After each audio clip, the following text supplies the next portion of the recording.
We take the time to listen to you. Smart FM. Halo Smart Listener, apa kabar? Mudah-mudahan kabar Anda selalu sehat, fantastik, dan selalu optimis dalam menyikapi berbagai hal yang berkaitan dengan perkembangan bisnis di hari ini, hari esok, dan hari yang akan datang ya. Saya Edi Ardian, kita kembali bertemu dalam Smart Executive Talk, sebuah program new normal yang kami hadirkan untuk Anda, yang kita akan memberikan insight, menggali juga pemikiran-pemikiran cerdas begitu ya dari para tamu-tamu kita yang luar biasa, yang tentunya juga akan memberikan pencerahan bagi kita bagaimana kita bisa selalu mempunyai pemikiran, mempunyai semangat yang positif untuk menatap hari esok yang selalu penuh dengan tantangan ya. Nah, Executive Talk hari ini saya bersama dengan Bapak Yasser Arafat, SHI MBA. Beliau adalah Ketua Kadin Kota Balikpapan. Kadin sendiri boleh kita asumsikan sebagai rumahnya para pengusaha di Balikpapan. Dan beliau juga seorang pengusaha yang sukses begitu ya. Amin. Tentunya kita ingin menggali bagaimana kesuksesan beliau sehingga relevan dengan kondisi yang hari ini kita alami ya. Kita sapa beliau Pak Yasser. Assalamualaikum. Waalaikumsalam warahmatullahi wabarakatuh. Alhamdulillah, ini di tengah kesibukan Bapak sudah berkenan untuk meluangkan waktu. Ini Smart FM, terima kasih sekali ya Pak. Sama-sama Pak Edi, tidak berani kita Pak. Kalau Smart FM yang undang kan harus datang kita. Iya. Baik Pak Yasser, kita mengajukan tema ke Bapak, Creative Economy Business Opportunities in the New Normal Era. Wah, ini agak judulnya serem. Agak serem judulnya. Ujung-ujungnya new normal juga ya. Nah itu, kita ingin tahu juga nih bagaimana sih seorang Yasser Arafat gitu ya menyikapi, memaknai sebuah kenormalan baru ini Pak. Jadi gini Bung Edi, kalau dari kacamata perspektif ekonomi, kami melihat bahwasanya daripada fenomena yang ada ya, melihat COVID-19 menurut kami dari pelaku usaha, kami pikir adalah sesuatu yang memang tidak pasti. New normal adalah sesuatu yang pasti. Kenapa saya katakan COVID-19 adalah sesuatu yang tidak pasti? Itu didasarkan kepada dua hal. Dan ini saya sampaikan di berbagai macam event dan persoalan yang ada ketika misalnya webinar, seminar dan lain sebagainya saya sampaikan. Yang pertama yaitu sampai saat ini tidak ada orang atau manusia dan negara manapun, even developed country pun juga belum bisa memastikan sampai kapan corona ini akan usai. Lalu yang kedua, sampai saat ini juga tidak ada manusia maupun juga negara manapun yang menemukan antivirus daripada corona tersebut. Nah, sepanjang dua hal ini tidak terpenuhi di dunia ini, di belahan dunia manapun, maka artinya ketidakpastian di dalam kehidupan manusia itu akan terus muncul dan terus ada. Nah, kalau new normal menurut kami adalah sesuatu yang pasti. Karena selain pasti itu dalam artian harus usaha ya implementing new normal in order to get significant improvement in our economy. Kan begitu bahasanya, enggak kira bahasa Inggris ya, bahasa Inggris juga kan? Ya kan? Beliau. Iya. Penerapan yang normal adalah sesuatu yang pasti untuk nge-boost up pertumbuhan dan lajunya ekonomi itu sendiri. Betul, ya. Karena suka tidak suka, tidak mungkin tipikal manusia adalah makhluk yang sosial. Betul, ya. Tidak mungkin dikurung, dibatasi, diperketat seluruh aktivitasnya tanpa ada waktu dalam waktu tertentu. Betul. Sehingga setelah kita jalanin 3 bulan bahkan sampai sudah menjelang 4 bulan ini, ternyata ya kita boleh berkata makhluk COVID-19 ini kan tidak berwujud, tidak berbentuk. Yang ada hanya menimbulkan kekhawatiran, kecemasan, bahkan ketakutan yang berlebihan. Akhirnya seluruh unsur aktivitas kehidupan kita cukup sangat terganggu, bahkan kita bicara psikologis pun ikut terganggu. Nah, menurut pelaku ekonomi, ketika sudah terganggu ibarat kata psikologis dan sentimen menjadi sentimen negatif, ini adalah sesuatu yang memang harus dihindari bersama. Karena new normal, makanya kami katakan new normal adalah sesuatu yang pasti, life must go on. Perekonomian harus terus bergerak. Kalau bahasa gaulnya sih urusan perut, urusan nggak bisa tawar menawar lah, Bang. Jadi ini harus terus bekerja, terus berkarya, berkreasi. Tentunya kan ketika kita menerapkan juga new normal, artinya kan juga menggunakan protokol kesehatan juga. Arahan daripada pemerintah kita maupun WHO, bahasanya kan ya banyak-banyak cuci tangan, sementara tidak salam-salaman, ya kan, banyak-banyak cuci tangan. Terus yang kedua, social distancing sebagaimana yang kita lakukan kan 1 meter, 1,5, ada yang 2 meter. Bahkan yang worstnya itu physical distancing kan. Sehingga kan yang tadinya dulu pakai konvensional, sehingga datang ke kantor mereka pakai work from home. WFH. Kan bahasanya begitu, bahasa gaulnya kan. Lalu yang terakhir, kalau memang keluar ya kita dianjurkan, memang diwajibkan untuk menjaga diri kita, keluarga kita, Kota Balikpapan kita tercinta dengan menggunakan masker. Jadi adalah sesuatu memang saya pikir ya artinya kita menerapkan meningkatkan kewaspadaan, kesadaran diri, dan kuncinya kedisiplinan. Tetapi kan hidup harus terus jalan. Maka pertanyaannya sekarang, apakah diberlakukan new normal pendapatan menjamin pendapatan itu naik? Nah ini juga tidak menjamin juga. Di dalam ekonomi ya tidak menjamin juga, tetapi ada hope, ada harapan. Karena dampak daripada COVID-19 ini efeknya sangat besar. Efek dominonya juga sangat luar biasa bagi kehidupan manusia itu sendiri. Kita dalam konteks Balikpapan banyaklah misalnya para pelaku usaha dari sektor perdagangan dan jasa, seperti kayak hotel yang tadinya cuma berapa, sekarang sudah belasan pada tutup. Padahal kan mereka menyumbang PAD sangat besar lah. Iya, PAD ini kan sebagai penggerak ekonominya Kota Balikpapan, dan dalam konteks kota ya. Lalu itu kan dihasilkan daripada juga para pelaku usaha. Kalau para pelaku usaha mati, otomatis juga kan banyak yang di PHK, banyak yang dirumahkan, banyak pengangguran, dan ujung-ujungnya akan bertambah kemiskinan, Bang. Jadi PR lagi. Nah ini jadi PR kita bersama dan akan menjadi beban Kota Balikpapan yang sama-sama kita cintai. Nah untuk itu, jadi kami sampaikan kepada pemerintah, ayo, new normal adalah sesuatu yang memang pasti, Bang. Entah whatever it is, kapan itu posisinya akan berlangsung, pasti akan new normal. Kalau bisa hari ini diumumkan, tapi kayaknya surat edaran sudah ada kan, new normal, adanya itu menjadi hope dan menjadi sentimen positif bagi para pelaku usaha, bagi pelaku pasar. Jadi ya begitu sih, Bang. Jadi sesuatu new normal adalah sesuatu yang pasti dan tidak bisa dihindari dan harus dilakukan. Jadi kira-kira sekarang ini ya kita harus memasuki era yang memang di luar kebiasaan lah ya, Bang ya. Sebagai contoh ya, kita biasanya kan sangat membangun sebuah kedekatan itu dengan salah satu dengan jabat tangan ya. Hari ini karena mengikuti protokol kesehatan ya sudahlah, jabat tangannya cukup dari jauh. Betul gitu. Bang. Kita juga berjarak 1 meter. Sampai nanti sangkanya saya yang corona kan menjaga satu sama lain Bang. Betul. Baik. Nah ini related dengan topik yang saya ajukan ke Bang Yasir nih ya, ada creative economy, business opportunities. Ini dua hal yang pastinya berkaitan ya. Kalau kita bicara creative economy, artinya di balik kesusahan selalu ada peluang. Iya, di situ ada kemudahan. Ada kemudahan juga, ada jalan gitu kan.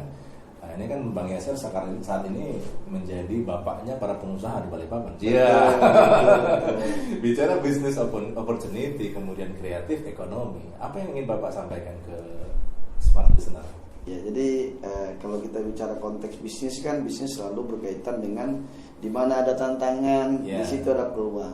Di mana peluang, di situ ada momen dan akan dijadikan momentum.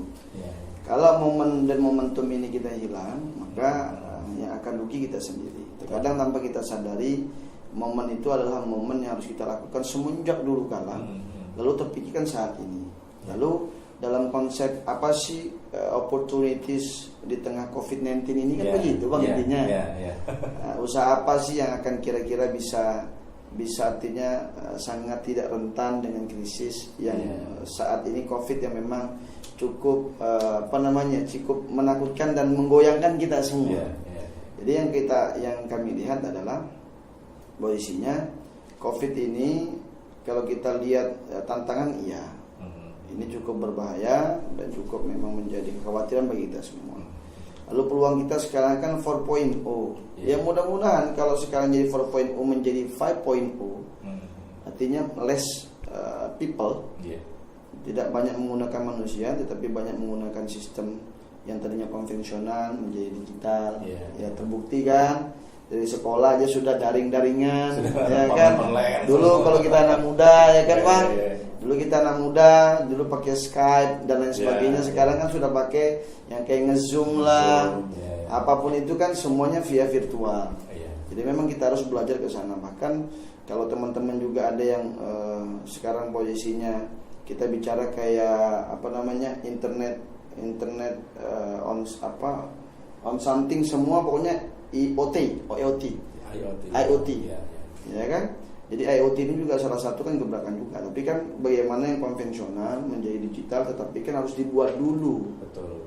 Apa barang yang mau dibuat? Nah, kalau kita lihat daripada data yang ada, dampak COVID ini kan yang paling terdampak kan yang saya lihat itu dari pemberitaan dan lain sebagainya, data yang ada itu ada 4 sektor yang paling memang terdampak di situ. Apa itu? Yang pertama sektor industri rumah tangga. Ya, maksudnya pada konsumsi rumah tangga karena banyaknya dibatasin, diperketat seluruh aktivitas ekonomi, aktivitas manusia, maka pendapatan mereka akan menurun. Karena tidak ada yang bisa untuk membeli, daya beli masyarakat akan menurun, dan itu terjadi. Lalu yang kedua yaitu daripada sektor UMKM. Nah, sebagaimana yang kita tahu, UMKM ini menyumbang 60% daripada pertumbuhan ekonomi nasional. Jadi karena kenapa? Dia berbentuk padat karya, bergerak di hilir, banyak menyerap tenaga kerja, dan memang hari-harian posisinya kan, baik yang kecil, menengah, sampai memang sudah agak maju. Nah, habis itu yang ketiga juga dari perdagangan dan jasa. Contoh kayak perhotelan, pariwisata. Nah, teman-teman IO juga kan, misalnya yang bergerak di hilir. Di situ ada orang soundman, di situ ada rigging, di situ ada MC. Ya kan begitu. Posisinya Bang. Jadi memang industri semua terdampak perdagangan dan jasa. Hotel itu kan sebagai hulunya, kemudian ada event-event pernikahan dan lain sebagainya, kan banyak kegiatan-kegiatan ekonomi gara-gara COVID ini semuanya bisa bicara porak-porak dagang babung nih. Nah, yang keempat posisinya yaitu dari sektor yang kami lihat dari saya pastikan ujungnya ke perbankan. Ujungnya kan, nah, yang sebenarnya yang apa yang harus kita lakukan? Maka di tengah-tengah seperti ini, ya kami kan selaku Kadin ditanya kan, Kadin itu Kamar Dagang dan Industri, yaitu satu-satunya organisasi, ya kan, itu organisasi yang memang wadahnya para pelaku usaha yang dilindungi oleh undang-undang. Jadi kami sebagai wadah para pelaku usaha, seluruh asosiasi yang berkaitan dengan seluruh sektor ekonomi, maka itu di bawah Kadin. Tapi kan dalam hal ini kan anak muda ini, kalau yang bicara Kadinnya sudah tua, ini kita dapatnya anak muda nih. Jadi ini normal kehidupan tatanan baru. Namanya juga new normal. Artinya ketika sudah kita men-state new normal, artinya seluruh kebijakan juga harus new normal. Bahkan kalau kita sampaikan Pak Jokowi sendiri tempo hari ada sempat beliau sangat marah terhadap jajarannya beliau, dan kita bisa itu sampai hit dan viral kan di media sosial. Ya harus dibutuhkan juga kebijakan di tengah new normal, kebijakan yang extraordinary. Dari ordinary decision kepada extraordinary decision. Nah, tujuannya apa? Artinya tujuannya untuk bisa keluar daripada zona nyaman dan mengadaptasi dengan kondisi situasi COVID-19 ini. Contoh, misalnya dimulai daripada regulasi yang ada. Kebijakan regulasi, kebijakan birokrasi. Yang pertama, ya kan, itu harus memang ramah investasi. Ya, birokrasi yang lebih sederhana, pelayanan yang lebih cepat dengan menggunakan yang tadi konvensional, menggunakan digital.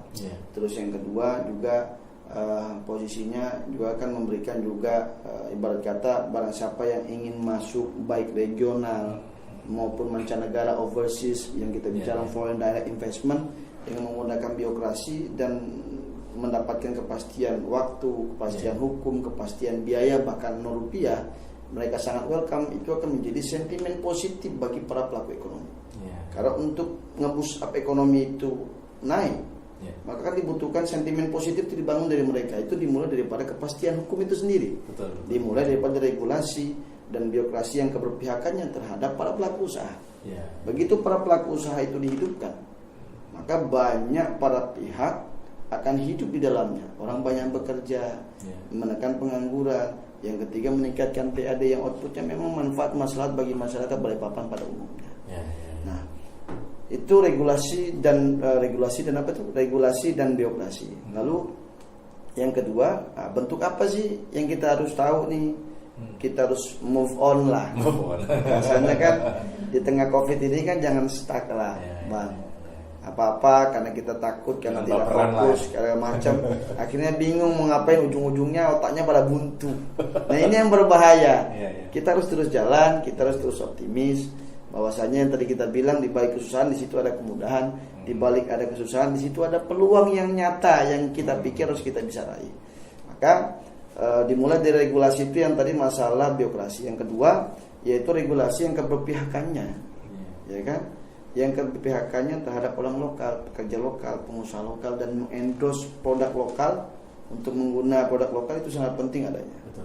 Karena untuk bisa melindungi mereka daripada gempuran dari luar, ya kan, itu salah satunya juga kebijakan keberpihakan pemerintah terhadap orang lokal, pengusaha lokal, dan pekerja lokal itu sendiri. Contoh yang saya sampaikan kayak misalnya PBD Kota Balikpapan.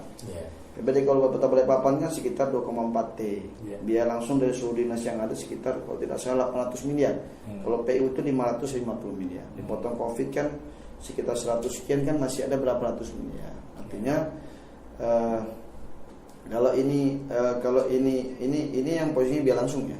Lalu kalau PBD tingkat 1 9 T, dia biaya belanja langsungnya itu sekitar 4 T dibagi 10 kabupaten kota. Yang pertama kalau itu DBH. Dana bantuan, pokoknya dana BenQ lah. Dana bagi hasil BenQ dari provinsi. Nah, alhamdulillah Balikpapan punya, Allah berikan gift yang terbesar yang tidak dimiliki oleh daerah lain, yaitu dengan ada makhluk namanya RDMP. Refinery Development Master Plan. Jangka panjang atau Pak ya? Nah juga, ini sudah running, sudah on progress, dan anggarannya seluruh biaya langsung sebesar berapa, Bang? 70 T. Pertanyaan sekarang, berapa banyak orang lokal yang bisa menikmati daripada 70 T tersebut? Let's say lah, kalau bisa itu 10 T bisa dimanfaatkan dan dikaryakan dan diusahakan oleh orang lokal, maka insya Allah ekonomi akan terus berputar, ya kan, dan PHK akan dapat ditekan, pengangguran akan ditekan, kemiskinan juga akan dapat ditekan. Karena kenapa? Karena kalau orang Balikpapan mereka yang bekerja, berusaha, maka mereka juga yang akan membangun, menjaga, membela kota yang sama-sama kita cintai. Pada prinsipnya yaitu di tengah COVID ini kita membutuhkan regulasi dari kita untuk kita, buat kita. Karena kenapa? Karena ini sesuatu yang sangat Masya Allah. Kalau masalah profesional, secara kompetensi, kapasitas, masyarakat Balikpapan insya Allah juga cukup sangat layak lah dan bersaing untuk dengan dunia luar. Cuma hanya saja kesempatan harus diberikan lebih terhadap orang lokal, pengusaha punya lokal. Maka dibutuhkanlah sebuah regulasi yang ingin mengabarkan kepada saudara-saudara kita, misalnya Pertamina, Pertamina, kami punya masyarakat, Anda tinggal di sini, ya kan, banyak pengangguran yang sudah terjadi di Kota Balikpapan, sehingga tidak ini dong, tidak salah kalau kami meminta slot atas nama pemerintah untuk masyarakat kami. Itu penting pesannya. Lalu yang kedua juga harus berpikir juga pola shifting, pola pikir, pola kebijakan. Tadinya zona nyaman meninggalkan kepada zona digital, virtual. Dalam artian contoh lagi misalnya kita membutuhkan yaitu sebuah kebijakan, sebuah gagasan yang dimana itu Bang, gagasan itu artinya ke depan mau krisis apapun yang akan dihadapi Indonesia, Balikpapan siap. Nah, contoh kebijakan yang memang anti krisis, kan bahasanya gitu, anti krisis, bukan anti krisis ya. itu nanti Lucifer lagi nanti masalah kontroversi lagi kan. Anti krisis ya. Anti krisis terhadap kebijakan anti krisis itu apa? Contoh yang memang harus dilakukan dan implementasikan oleh Balikpapan yaitu urban farming. Ya, bahasa kerennya ketahanan pangan. Gitu, Bang. Jadi ketahanan pangan ini kan adalah sesuatu yang memang juga harus sudah mulai diterapkan dan dicoba. Karena suka tidak suka Balikpapan ini kan kalau kita bicara sebagai kota yang konsumtif. Iya, dan ketergantungan bahan impor tinggi ya, Pak ya. Ya, impor dari Banjarmasin, impor dari Penajam, Sulawesi, Surabaya, maupun dari luar. Iya. Ini adalah sesuatu yang memang saat ini posisinya memang kita rasakan. Sehingga karena kita ketergantungan dengan dari luar, berarti kan secara harga itu sangat volatile. Volatile maksudnya sangat ringkih, orang luar yang mengatur harga. Nah, ketika misalnya barang langka maka inflasi akan naik. Itu kejadian misalnya kayak bulan puasa, misalnya di akhir tahun, ya Bang ya, di Natalan segala macam tiba-tiba nggak ada angin, nggak ada hujan, tiba-tiba harga naik. Lalu tim TPID dalam hal ini, tim pengendali inflasi daerah, tim gabungan, posisinya langsung bergerak ke sektor hilir, namanya sidak, Bang. Pertanyaan sekarang begitu mereka masuk ke hilir, mereka tanya dong sama pengecer, ya kan, maksudnya pedagang lah. Kenapa naik? Aduh Pak, posisinya ombak besar, badai besar, gagal panen, misalnya. Nah, ditambah lagi barang banjir, ya kan?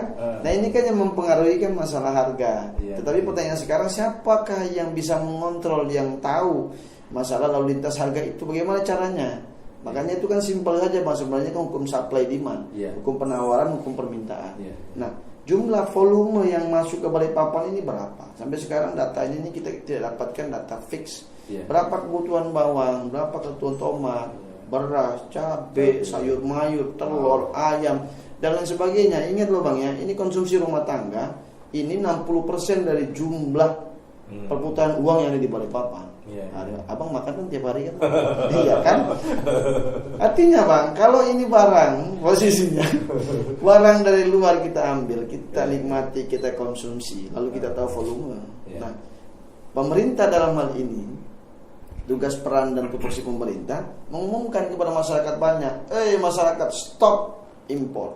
Nah, ya kan jangan sampai terjadi current account deficit. Nah, bahasa kerennya itu defisit transaksi berjalan. Lebih besar pengeluaran dibandingkan pemasukan, lebih besar impor dibandingkan ekspor, lebih besar hutang dibandingkan pendapatan. Ini kan juga terjadi di Kota Balikpapan. Maka ke depan tantangannya Covid suka tidak suka, ekonomi global mengalami resesi, bahkan menjurus kepada depresi, Bang. Depresi itu udah kayak orang patah hati, broken heart. Kan? Ekonomi dunia juga sedang begitu, Bang. Semua sekarang mengalami kontraksi, itu minus. Kayak negara misalnya Prancis minus 11%, 10% Amerika. Ini gede, Bang. Betul. Maka Balikpapan dalam hal ini mempunyai kan, kalau usaha itu kan simpel, Bang. Yang dicari usaha itu kan cuma dua, Bang. Kepastian market, kepastian harga, Bang. Sepanjang market ini jos, jelas Bang, volume, jumlahnya, dan sepanjang itu harga masuk, cuan, ya kan? Kan kalau pedagang ini, Bang, pedagang itu kan gini, Bang. Pedagang itu kan abang untung, jangan sampai abang untung saya rugi. Saya untung, abang rugi. Yang benar pedagang itu, Bang, abang untung, saya untung. Itu namanya cuan, Bang. Sama-sama tersenyum, ya kan? Iya, bahasa kerennya ekonomi profit, Bang. Nah, begitu juga. Begitu kita sudah tahu konsumtif, kita punya data volume yang masuk, jumlah daripada kebutuhan bahan pokok, bahan pangan yang ada di Balikpapan kan, jumlah volumenya kan kita tahu nih, Bang. Jumlah sekian bawang, sekian ribu ton satu tahun. Sekian ratus ribu ton bawang, cabai, sayur mayur, telur, ayam, pokoknya banyak lah, Bang ya. Lalu kita sampaikan, pemerintah hadir, tidak boleh stop impor. Ya kan, kami siapkan market masyarakat Balikpapan, bagi tanah yang tidak produktif jadikan produktif. Bertani ke sana posisinya. Yang kedua, kami pastikan harga. Harga itu kan ada batas atas, batas bawah, kan tergantung harga pupuk di luar berapa, kan dolar, Bang, masih ketergantungan. Tetapi ada kayak pesawat lah, Bang. Memang pesawat aja yang punya itu, Bang. Tapi kebutuhan pangan lokal juga harus punya. Maka kan kita ada dinas perdagangan, dinas perizinan, dinas perhubungan, dinas pertanian. Ini kan semua harus dikolaborasikan dan sinergi untuk tujuannya outputnya sama satu, Bang. Yang ujung-ujungnya bermanfaat bagi masyarakat, menciptakan lapangan pekerjaan, mengurangi pengangguran, meningkatkan PAD. Kan ini sama semua, Bang, lagu-lagunya, Bang. Betul. Nah sekarang kan posisinya kalau kita sudah tahu, akhirnya orang pada akan banyak bertani, Bang. Orang akan banyak beternak. Karena kenapa? Ada market, ada keuntungan, jelas, Bang. Nah, jadi keberpihakan kepada petani. Ketika mereka sudah banyak ingin bertani, mereka memenuhi kebutuhan sendiri. Nah, insya Allah akan berbondong-bondong, Bang.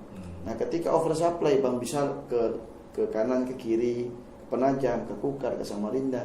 Artinya bisa. Jadi kan pendapatan buat Balikpapan, tapi harga tetap dijaga. Nah, kalau memang ini bisa terjadi, kita akan bisa ngekspor. Nah, ini yang kita beruntung di Balikpapan juga kita punya International Harbor, ya kan? Pelabuhan yang berstandar internasional satu-satunya se-Kalimantan yang berstandar bisa direct call, pelabuhan berstandar internasional direct call, yaitu yang ada di Kota Balikpapan. Maka kalau Balikpapan bisa memanfaatkan peluang ini dan bisa menciptakan yang kayak petani segala macam, market Kadin siap bantu. Berapapun posisinya market, sepanjang jumlah volume, kepastian juga dari segi sizing dan kepastian secara profesional dipenuhi, insya Allah kita akan support. Nah, ini sudah mulai juga dari call, cuma kan masalahnya sekarang kan izin sudah ada, pintu sudah terbuka, maka mereka begitu datang tinggal kepastian mana barangnya, berapa volume. Jadi kalau ini semua bisa dilakukan dengan ada pemerintah, masyarakat juga mau bekerja, jadi mengajarkan untuk produktif dan efektif di tengah COVID-19 ini, sehingga insya Allah apapun krisis yang dihadapi di Kota Balikpapan ke depan, maka akan terus terjaga dan living cost juga akan ikut turun, Bang. Karena kenapa? Karena kalau kita ambil dari luar, otomatis kan harga kita tidak bisa pastikan. Tapi kalau dari dalam posisinya, Bang, maka posisinya kita bisa pastikan pemerintah akan ikut mengawasi lalu lintas daripada arus perdagangan barang masuk, barang keluar yang di Balikpapan. Jadi ya begitulah, Bang. Ini salah satunya lah, Bang. Nanti Abang tanya lagi yang banyak pertanyaan nih, Bang. Saya nanti banyak ngemeng, nanti Bang salah lagi, Bang. Kira-kira begitu, Bang, salah satunya. Itulah kalau seorang bapak pengusaha bicara ya. Ini belum jadi bapak warga kota ya. Amin ya. Amin. Oke, kita jeda sebentar ya, Pak Yasir. Smart Listener, kita akan kembali untuk Anda sesaat lagi masih di Executive Talk ya. 97.8 FM, Anda kembali bersama kami di Smart Executive Talk ya. Masih bersama saya Diartian dan tamu saya Pak Yasir Arafat, SHI MBA. Iya. Ngomong-ngomong soal title nih, Bang. Siapa, Bang? Ada SHI. Itu kan sarjana hukum Islam ya? Iya, kalau dulu kan SHG, Bang, sarjana gimana gitu kan. Saya di zaman milenial naik SHI, Bang. Sarjana hukum Islam. Sarjana agama, saya jadi sarjana hukum Islam. Oke. Itu memang cita-cita. Jadi enggak sih, jujur enggak. Saya gini loh, Bang. Saya SD kan di Balikpapan. Jadi Balikpapan, kemudian pada waktu itu bahasa saya dilempar, Bang, dibuang lah sama saya punya orang tua ke Jakarta, Bang. Sekolah di luar sana. Ya nggak lama sih, Bang. Nama sekolah saya itu kan Darun Najat Islamic Boarding School. Bahasa kerennya pesantren, Bang. Nggak lama sih, Bang, sekitar 6 tahunan, Bang. 6 tahunan. Pada awalnya saya pikir saya tidak ada keluarga, tidak ada sanak saudara di sana. Saya di Jakarta, saya dilempar lah, Bang, ya, untuk bersekolah di luar. Tapi alhamdulillah, pada awalnya saya mengira apakah orang tua saya tidak sayang, saya dilempar ke sana. Tapi berjalan dengan seiring waktu ternyata maksud dan tujuan kenapa harus keluar, ya artinya mendapatkan sesuatu yang terbaik, dan saya berterima kasih akhirnya sama orang tua saya. Jadi masuk pesantren, dan alhamdulillah setelah saya pesantren, dulu kan kehidupan bapak kan agak cukup. Zaman dulu kan masih otodidak dan agak sedikit tegas dan keras lah. Kehidupan dulu kan gitu, one man show, Bang. Kalau sekarang kan sinergi, kolaborasi, Bang. Jadi saya melihat itu, akhirnya saya juga setelah pesantren saya dapat beasiswa, Bang. Beasiswa saya juga dapat lulus ke Arab Saudi, Bang.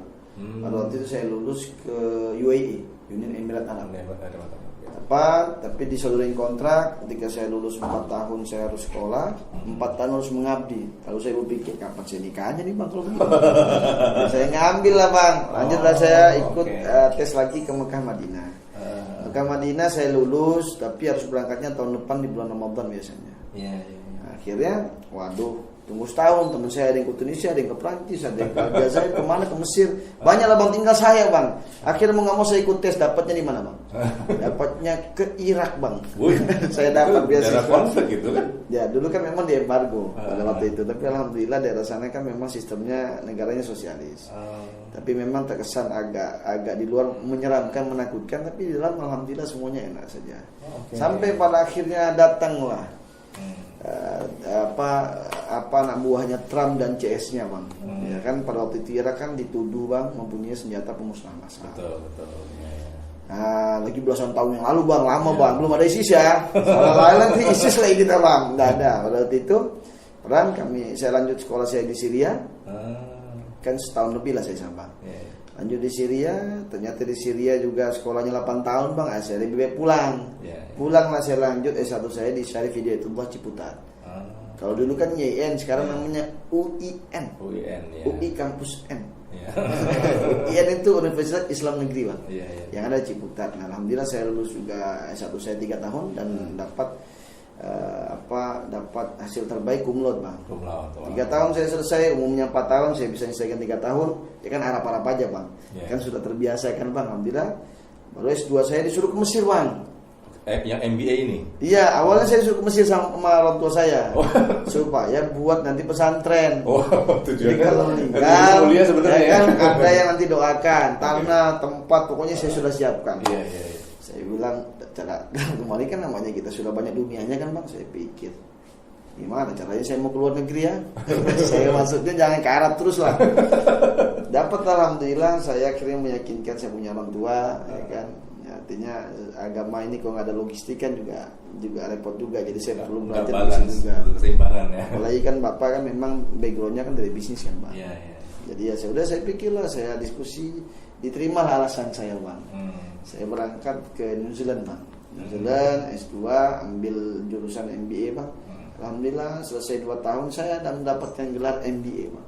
Master Business Administration. Ya dasar itu sudah lah bang.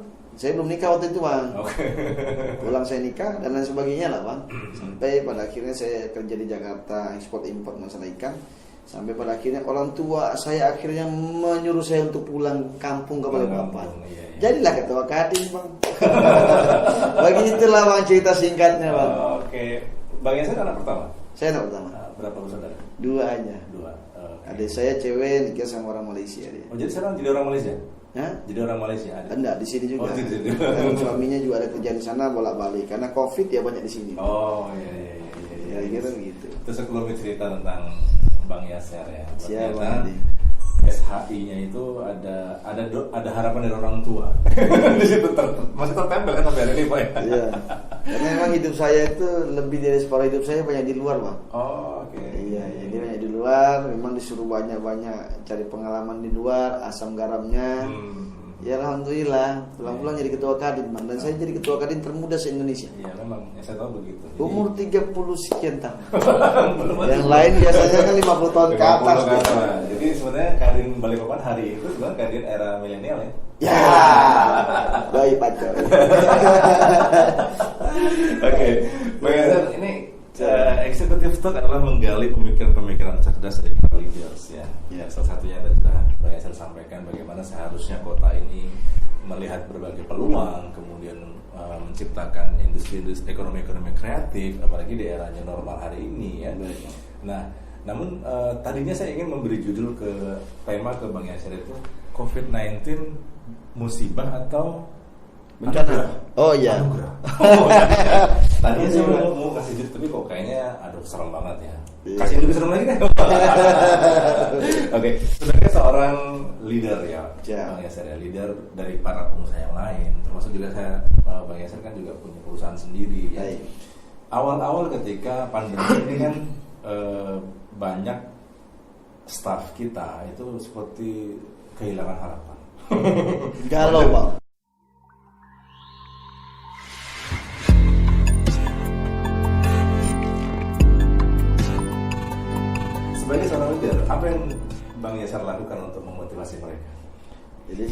Intinya kan kuncinya ialah berpositive thinking, Bang. Oke, positive thinking. Ya, jadi kan backgroundnya karena memang saya pesantren, Bang. Wah, Kan Allah sendiri kan bilang, Bang. Ya. Jadi memang kita di saat manusia itu sudah tidak bisa berbuat apa-apa lagi, Bang. Negara Amerika yang begitu maju dengan teknologi perangnya, negara adidaya, superpower, Bang ya. Cina dengan kehebatan keuangannya, tidak ada yang tidak kenal Cina dengan sumber daya uangnya yang melimpah ruah. Ya kan, Bang? Tambah lagi negara-negara maju Eropa. Nah, pada akhirnya mereka bilang, kami seakan-akan tersiratnya, Bang, bicara give up. Artinya secara bahasa manusiawi ternyata manusia itu mempunyai keterbatasan. Yang tidak mempunyai keterbatasan dalam ini yaitu siapa yang menciptakan manusia itu. Jadi ada hikmahnya juga, Bang. Minimal ketika orang banyak di rumah, orang banyak berintrospeksi diri, mengevaluasi diri, Bang.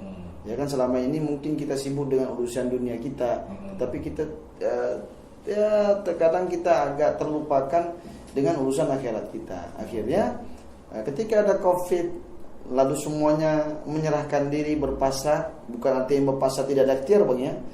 Yang kedua juga berikhtiar dengan menggunakan COVID ini. Yang ketiga, pada akhirnya, Bang, tipikalnya kita banyak-banyak berdoa aja sih, Bang, pada waktu itu, Bang ya.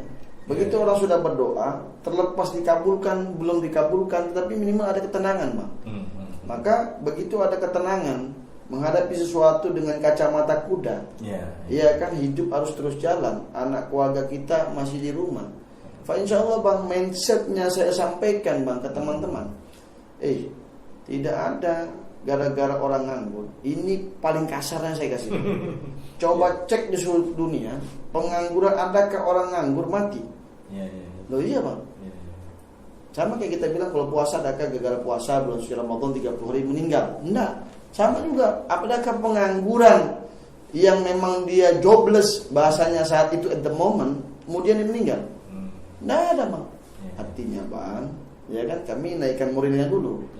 Ya kan, Allah sudah atur memang rezeki Anda. Yang kedua, posisinya, Bang, kita ibarat kata mencari di tengah tantangan, mencari peluang yang kira-kira itu peluang memang yang kita lihat memang bisa jalan, Bang. Yang mana? Nah, yang jalan kan yang tadinya kita pakai konvensional jadi digital.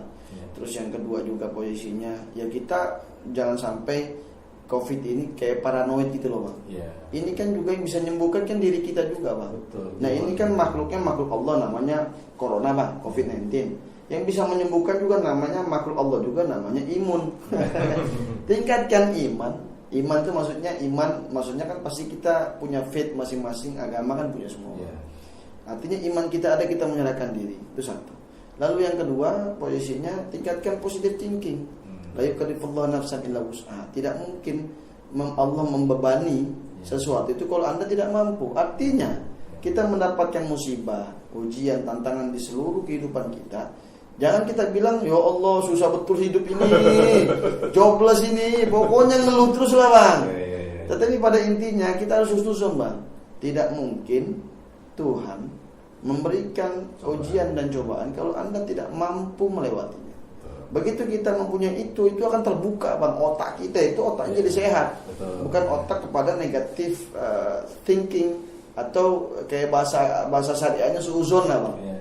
Jadi yang dipentingkan saat ini yaitu bagaimana membangkitkan optimisme, jiwa ketenangan. Yang ketiga juga jiwa, artinya kepercayaan diri, Bang. Artinya ini barang badai pasti berlalu. Sepanjang kita masih di dunia, memang tugas kita bercapek-capek, Bang, dan akan mendapat ujian dan tantangan terus. Apapun itu, Bang, baik dari kita sekolah, ya kan, Bang? Untuk meningkatkan kita punya kompetensi derajat kita, Bang, maka kita perlu diuji, Bang. Sekarang saya tanya dulu, Bang. Kalau sekarang kan nggak perlu ujian, Bang, kan enak kan, Bang. Lulusan corona, Bang. Maksudnya gitu. LC.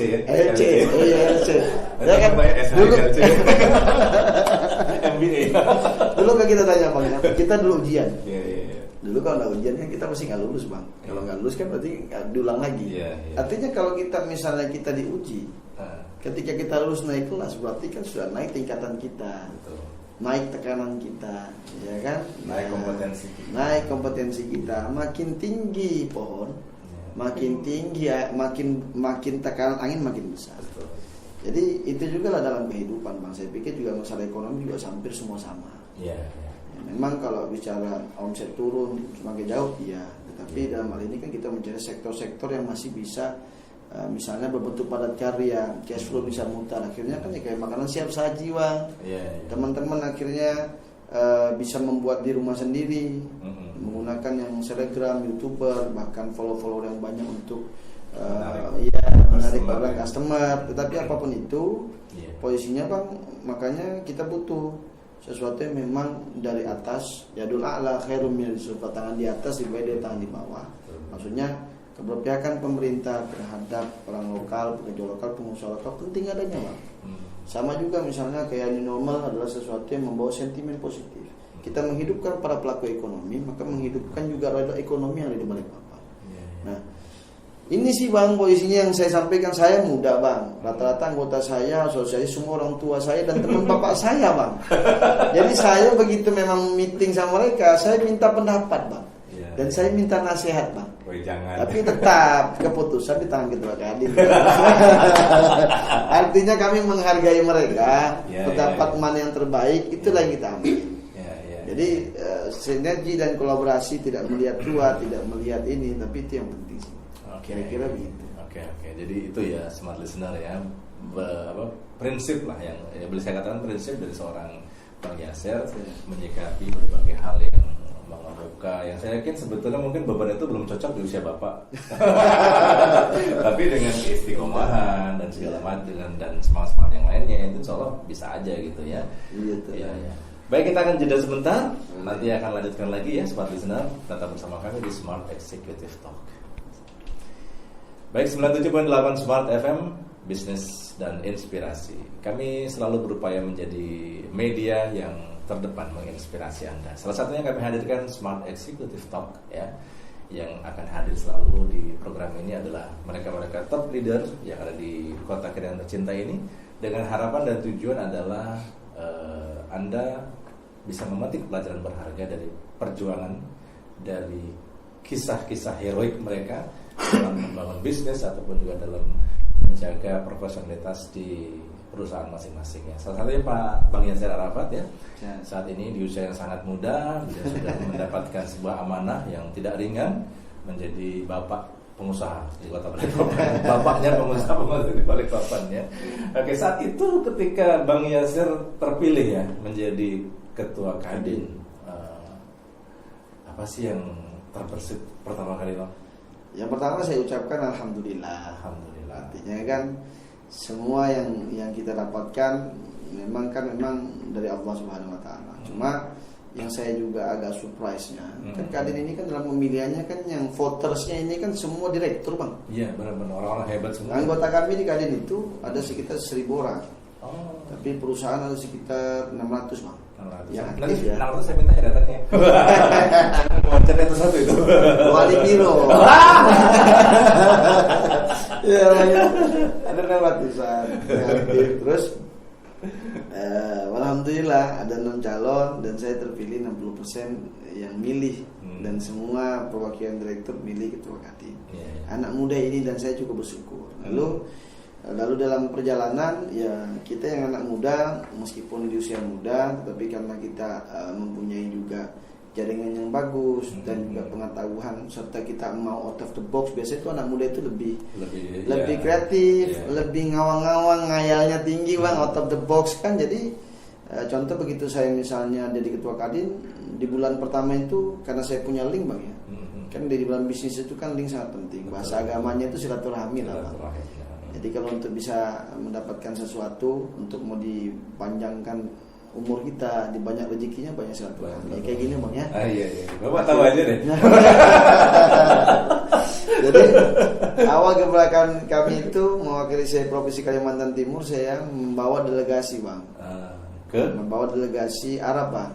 Baik dari utusan kedubes Arab Saudi, Qatar, Emirat, Dubai bang, hadir bang, dan itu di Platinum. Lalu saya tanya kan sama mereka, artinya kan would you like present you are here with the English or your Arabic, up to you guys. Ente mau bahasa Arab atau bahasa Inggris? Kenapa dia bilang bahasa Arab aja, dia bilang better in Arabic. What? ngomong investasi bahasa Arabnya apa ya kan? Ngalong ngidul. Alhamdulillah bang, dalam hatiku kan, dalam hati saya bang ya. Udah ini paling juga saya mau bahasa Arab, amin aja gitu. Kan bang kan terjemah juga kan bang. Ya sudahlah. Akhirnya saya menyampaikan di depan senior itu dan saya menunjukkan kepada teman-teman. Kadin sebagai induknya para pelaku usaha bisa memang kan kita punya hubungan baik dengan dunia internasional. Maksudnya investasi suruh kedubes ingin mencari potensi bisnis pasti kan mereka akan mencari di Kadin bang. Maka kami memaparkan yang saya paparkan yang kayak Balikpapan International Stadium, yang kayak Stadion Balikpapan. Habis itu juga ada beberapa sektor kan bang yang kita tawarkan kepada mereka menggunakan bahasa Arab bang. Alhamdulillah. Masih lancar ya? Bisa sedikit. Yang penting kan saya karena memang backgroundnya di pesantren kan bang, saya pernah di Arab saya agak bisa lah bang. Dan alhamdulillah mereka terima. Lalu mereka rencana kan akan mau datang lagi pada waktu itu tahun depannya. Balikpapan jadi tuan rumah sekitar 70 delegasi negara Arab para pelaku usahanya untuk untuk bisa sharing bisnis lah. Sharing tapi nggak tahu bagaimana ceritanya sampai nggak jadi. Tapi yang pasti itulah salah satunya bang, saya menunjukkan yang anak muda ini artinya saya memberikan sesuatu yang memang menjadi contoh yang baik bagi para pelaku usaha yang lain. Terus yang kedua termasuk juga untuk mengenalkan kota Balikpapan kan bang. Saya juga membawa Kadin dengan link kami ya kami bawa juga bang. Ex Liverpool, ex Arsenal, ex Timnas bermain di Balikpapan bang. Balikpapan International Stadium. Jadi kan untuk mengenalkan Balikpapan di dunia internasional, termasuk juga pariwisata, termasuk juga kenyamanan di Balikpapan. Dan mereka 4 hari bang, saya main golf bareng sama Rize bang, backnya Liverpool sama banyak lah bang, ada sekitar lumayan lah bang delegasi mereka. Ini kan salah satu juga kita berkontribusi ya kan, karena kita bagian masyarakat Balikpapan ingin memberikan juga yang terbaik untuk kota Balikpapan, meskipun itu tanpa dukungan daripada pemerintah bang. Tapi alhamdulillah kami bisa eksis. Banyak hal yang sudah kami lakukan bang.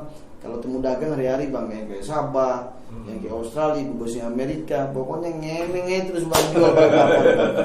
Tapi pada intinya bang, iyalah saya bersyukur aja bang. Yang ada saya nikmati karena saya meyakini kalau sesuatu itu sudah Allah tentukan lah bang. Tugas kita cuma ikhtiar saja bang. Berusaha. Allah sudah kasih nabur banyak nikmat-nikmatnya kan bang. Tinggal kita banyak silaturahmi bang. Ya kan, kita juga jaga integritas kita, baik perkataan dan perbuatan di dalam bisnis adalah sesuatu yang dilihat bang. Betul. Jadi kalau perkataan saja tidak bisa dipegang, apa yang mau dipegang oleh masyarakat para pelaku usaha lawan kita. Jadi memang integritas adalah sesuatu yang mutlak harus dimiliki bagi para pelaku ekonomi. Dan saya mencoba untuk menjaga itu bang. Ya dapatlah dari situ bang, dapat link bang, dapat ocoy bang, gitu. Dapat peluang, dapat rezeki bang. Kira-kira gitu bang. Pelajaran pentingnya hari ini nih, saya bersama dengan Bang Yasir adalah itu tadi perbanyak silaturahim. Ini sepatutnya kita lagi jalan itu bang. Iya bang, jadi mau minta data awalnya dulu. Nggak bang, aman aja. Oke. Ya biar nggak tegang ya pak ya. Ya kalau ini kita kalau COVID semuanya kan gini bang. Ada yang pantun kan bilang di musim COVID ini kan segala sesuatu makin sempit bang. Ya kan, kantong makin terhimpit. Ya kan, habis itu juga hidup juga makin terhimpit, termasuk juga ya karena kita di Balikpapan kan banyak-banyak makan bisa nggapi. Terakhir masuk rumah sakit bang. Kalau makin juga khawatir, makin parno bang, ya terakhir kita COVID bang. Jadi hidup di Balikpapan ini pahit. Misalnya gitu bang. Misalnya itu kalau ya ini kan sesuatu memang harus kita hadapi bang. Oke. Jadi nggak boleh kita hindari dan memang kita harus memang ya kepasrahan, positive thinking dan terus bergerak itu penting bang di tengah COVID. Itu closing statement beliau tuh ya, jadi tetap kalau gitu kan itu closing statement kan. Nanti saya kasih lagi tetap kreatif, kreatif, produktif dan lain-lain di era new normal hari ini. Makanya tip-tip itu penting. Tip iya. Oke, ini terakhir bukan terakhir. Saya singkat saja Bang Yasir, tergelitik dengan keinginan untuk menjadi bapak kota. Bapak Kota itu wali kota wali kota maksudnya. KT 1. Oh, sebetulnya apa yang mendasari Bang Yasir untuk berani bertarung nih ceritanya? Iya. Iya. Nanti saya di sini panjang. Tanya serem kali bos. Sebenarnya kan bukan dari keinginan saya pribadi Bang. Memang kan saya juga orang newcomer Pak. Saya juga tidak pernah ikut politik dan saya juga tidak tertarik banyak politik Bang. Karena memang saya juga tidak banyak aktif di dunia politik juga Bang. Tapi ya saya lebih tertarik cari uang aja sih Bang.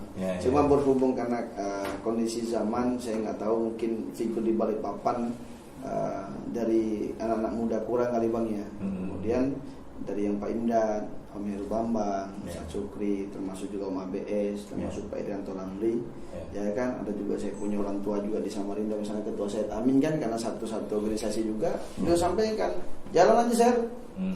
Kalau sosialisasi, perkenalkan dirimu di masyarakat, banyak-banyak bergaul dengan masyarakat, maka Pak Insya Allah kalau mereka menerima, ya kan, ya artinya tidak ada sesuatu yang tidak mungkin terjadi.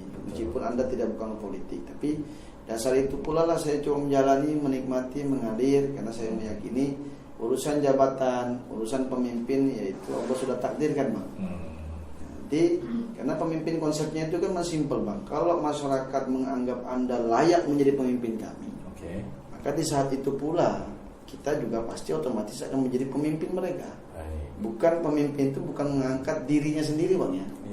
Jadi pemimpin itu diangkat Bang, dan diakui dan memang itu butuh hubungan emosional, proses. Ya kan hubungan proses dan itu yang saya pikir saya lalui sekarang ini. Lalu kalau dalam kenyataannya Pak Insya Allah juga memang Allah takdirkan kita bertanding untuk bermanfaat dan bermanfaat bagi masyarakat Balikpapan, maka kalau memang masyarakat banyak menerima maka bismillah saya akan maju.